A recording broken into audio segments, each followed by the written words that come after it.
Hi hello నమస్తే, నేను కృష్ణాంజనేయులు. మాజీ ముఖ్యమంత్రి తెలుగుదేశం పార్టీ అధినేత చంద్రబాబు నాయుడు మీద కుప్పంలో వైఎస్ఆర్ కాంగ్రెస్ పార్టీ అభ్యర్థిగా మహిళని రంగంలోకి దించబోతున్నారా? మహిళా అభ్యర్థి ద్వారాగా చంద్రబాబు నాయుడును ఓడించాలనేటువంటి ప్రయత్నాలు జగన్మోహన్ రెడ్డి చేస్తున్నారా? వైఎస్ఆర్ కాంగ్రెస్ పార్టీ అభ్యర్థిగా కుప్పం నియోజకవర్గానికి సంబంధించి ఇప్పటికే భరత్ను ప్రకటించారు. ఆయన ఎమ్మెల్సీ కూడా. నేను మళ్ళీ మీకు రేపు ఎన్నికల్లో గెలవగానే, కుప్పం నుంచి గెలవగానే మంత్రి పదవి కూడా ఇస్తాను భరత్కని ముఖ్యమంత్రి వైఎస్ జగన్మోహన్ రెడ్డి కూడా ప్రకటించాడు. కుప్పంలో చంద్రబాబు నాయుడుని ఓడించడం కోసం పెద్దిరెడ్డి రామచంద్రారెడ్డి విశ్వ ప్రయత్నాలు కూడా చేస్తున్నట్టుగా సమాచారం. ప్రత్యేకంగా దృష్టి సారించారు కుప్పం మీద. ముఖ్యమంత్రి కూడా ప్రత్యేకంగా దృష్టి సారించి కుప్పం డెవలప్మెంట్, కుప్పంను రెవెన్యూ డివిజన్ చేయటం, కుప్పంను మున్సిపాలిటీ చేయటము, కుప్పంకు మొన్న అంద్రినివా నీళ్లు ఇచ్చినటువంటి పరిస్థితులు ఇవన్నీ కూడా మనం చూసాం. కుప్పంలో ఎందుకు కుప్పం గెలవు? మేము ఇంత అభివృద్ధి చేస్తున్నాం కదా, వై నాట్ 175?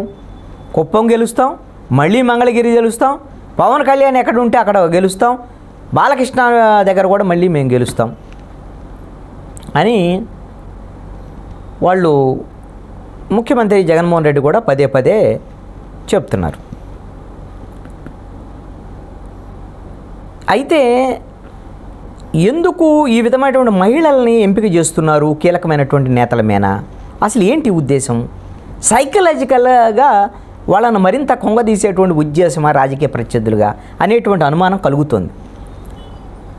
ఈ ఎన్నికల్లో జగన్మోహన్ రెడ్డికి నలుగురు ప్రధానమైనటువంటి టార్గెట్. ఒకళ్ళు కుప్పంలో చంద్రబాబు నాయుడు, 2 మంగళగిరిలో నారా లోకేష్, 3 పిఠాపురంలో పవన్ కళ్యాణ్, 4 హిందూపురంలో బాలకృష్ణ. అయితే మంగళగిరిలో మురుగుడు లావణ్యాన్ని ఇప్పటికే ప్రకటించారు. ఈవిడ పద్మశాలి వర్గం, బీసీ సామాజిక వర్గం, నారా లోకేష్ పైన. పిఠాపురంలో కాకినాడ ఎంపీగా ఉన్నటువంటి వంగా గీత, ఈవిడ పిఠాపురంలో కూడా ఎమ్మెల్యేగా పనిచేశారు, గతంలో గెలిచారు.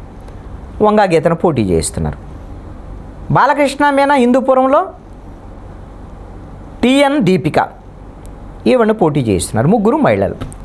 ఒక చంద్రబాబు నాయుడు మీద మాత్రం భరత్ పోటీ చేస్తారని ఆ 175 అసెంబ్లీ నియోజకవర్గాల లిస్టులో ప్రకటించారు. ఇప్పుడున్నటువంటి సమాచారం మేరకు చంద్రబాబు నాయుడు మీద కూడా భరత్ సతీమణిని రంగంలోకి దించబోతున్నారు అనేటువంటిది ఒక చర్చ. ఇప్పుడు 175 అసెంబ్లీ నియోజకవర్గాలు, 24 పార్లమెంటు, అనకాపల్లి కూడా ప్రకటించబోతున్నారు అనుకుంటే ఇంకా అఫీషియల్గా ప్రకటించలేదు. దాంట్లోకి వేరే వాళ్ళు ఎవరో తెలుగుదేశం వాళ్ళు వస్తారో, బండారు సత్యనారాయణ మూర్తి ఎవరో వస్తారని చర్చ జరుగుతుంది. అది ఇంతవరకు ఫైనల్ అవ్వాల. అయితే ఈ 175 అసెంబ్లీ నియోజకవర్గాల్లో ఎవరైనా కొంతమంది అభ్యర్థులను మార్చేదానికి అవకాశాలు ఉండొచ్చు. దాంట్లో ఇప్పుడు కుప్పం కూడా భరత్ సతీమణిని పోటీలో దించేదానికి అవకాశాలు ఉండొచ్చు. ఇంకా కొన్ని మార్పు చేర్పులు కూడా చేసేదానికి అవకాశం ఉండొచ్చు వైఎస్ఆర్ కాంగ్రెస్ పార్టీ.